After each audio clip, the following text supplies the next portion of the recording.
अब उसके बाद देखिए हम लोग यहाँ पर अपने उसी ट्रिग्नोमेट्रिक फंक्शन की वैल्यू को एट 45 डिग्री पर फाइंड करेंगे।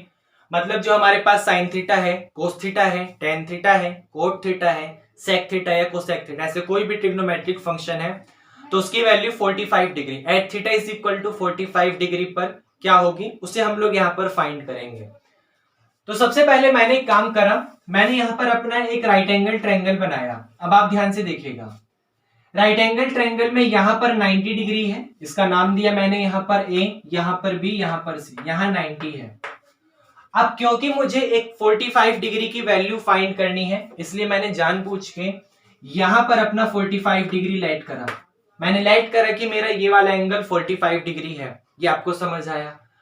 तो बाय सम ऑफ मतलब जो थ्योरम है sum of angle of all angles of a triangle, उसकी वजह से आपका जो ये भी है वो भी आपका 45 डिग्री के इक्वल आ जाएगा। मतलब जो आपको पता है ट्रायंगल के तीनों एंगल का सम 180 होता है, तो अगर ये 90 ये 45 तो टोटल 135, 180 में से 135 माइनस करो 45 आ गया। इसका मतलब हमारा यहाँ पर जो ट्रायंगल था उसको हमने बड़ी आसानी से अपने एंगल को फाइंड कर लिया। अब एक छोटी सी बात, अगर 45 डिग्री के सामने वाला एंगल ए होगा, आप समझ रहे हो, तो अगर 45 डिग्री के सामने वाले एंगल का नाम मैं ए दूंगा तो ये भी तो 45 डिग्री है, जिसकी वजह से इसके सामने वाले एंगल का नाम भी तो ऑटोमेटिक ए हो जाएगा। मैंने यही काम करा। यहां पर सिर्फ दो चीजें हैं समझने के लिए। सबसे पहले अगर इसको 45 डिग्री लेट करा तो ऑटोमेटिक ये भी 45 डिग्री हो जाएगा।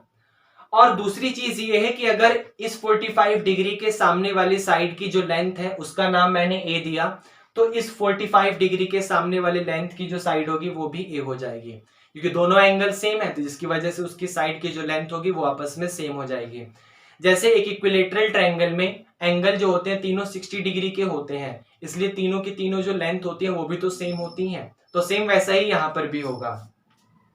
अगर उसकी ये लेंथ 45 डिग्री है और ये लेंथ 45 डिग्री है तो दोनों के सामने वाली साइड जो होगी वो यहां पर सेम हो जाएगी।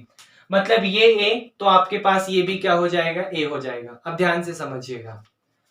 अब ट्रायंगल की दो साइड पता है तो पाइथागोरस की हेल्प से आप लोग इसकी तीसरी साइड को फाइंड कर सकते हो, हाइपोटेनियस को फाइंड कर सकते हो।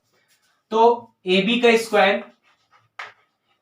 स्क्वायर इज इक्वल टू ये BC और ये वाला AC, मतलब BC का स्क्वायर और यहां पर प्लस का AC का स्क्वायर। अब जो AB है वो हमें फाइंड करना है, लेकिन जो BC है वो हमें दिया हुआ है A, तो A का स्क्वायर प्लस का जो AC है वो भी A है, तो यहां पर भी A का स्क्वायर। तो AB स्क्वायर तो एज इट इज रहेगा, ये A स्क्वायर और ये A स्क्वायर आपका 2A स्क्वायर हो गया। स्क्वायर हटाओगे अंडर रूट चढ़ेगा, तो अगर 2 पर अंडर रूट चढ़ाओगे तो अंडर रूट 2, A स्क्वायर पर चढ़ाओगे तो A, मतलब AB is equal to under root 2A आ गया। अब ध्यान से समझिएगा, ये जो AB है वो हाइपोटेनियस आपके पास अंडर रूट 2A आ गया। आप चाहे इस 45 डिग्री के लिए काम करो, इस 45 डिग्री के लिए काम करो, एक ही बात है, क्योंकि तो सब बात तो वही है ना, ये भी 45 ये भी 45। तो मैंने लेट करा मैं इसके लिए काम कर रहा हूं, जिसकी वजह से ये परपेंडिकुलर, ये आपका बेस और ये आपका हाइपोटेनियस। अगर मैं इसके लिए काम करता तो ये परपेंडिकुलर तब भी तो ए ही रहता, बेस तब भी तो ए ही रहता, हाइपोटेनियस तब भी तो अंडर रूट 2 ही रहता, तो कोई चेंज नहीं होगा।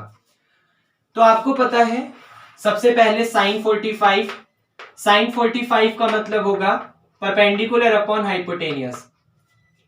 अब परपेंडिकुलर ए है, हाइपोटेनियस अंडर रूट 2 है, तो a divided by under root 2a, a से a कैंसिल, तो 1 अपॉन अंडर रूट 2 आ गया।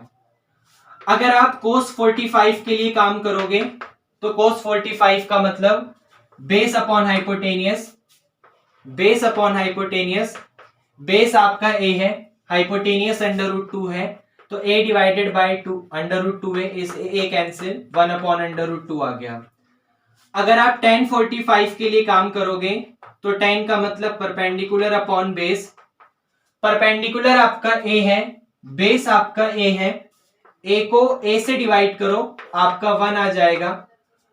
अगर आप cot 45 के लिए काम करोगे तो cot 45 का मतलब बेस अपॉन परपेंडिकुलर, बेस आपका a है, परपेंडिकुलर भी a है तो a डिवाइडेड बाय a मतलब 1 आ गया। अगर आप sec 45 के लिए काम करोगे तो हाइपोटेनियस अपॉन में base, hypotenuse under root 2a है और बेस आपका सिर्फ a है, a से a कैंसिल, अंडर रूट 2 बचा। और अगर आप कोसेक 45 के लिए काम करोगे तो आपका हाइपोटेनियस अपॉन परपेंडिकुलर, हाइपोटेनियस आपका अंडर रूट 2a है, परपेंडिकुलर आपका a है, a से a कैंसिल, अंडर रूट 2 आ गया। मतलब इस तरीके से आप लोग यहां पर अपने ट्रिग्नोमेट्रिक फंक्शन की वैल्यू एट 45 डिग्री पर फाइंड कर सकते हो। जैसे sine 45 1 by under root 2, cos 45 1 by under root 2, tan 45 1, cot 45 1, sec 45 under root 2, cosec 45 भी अंडर रूट 2। क्या ये आपको समझ आया?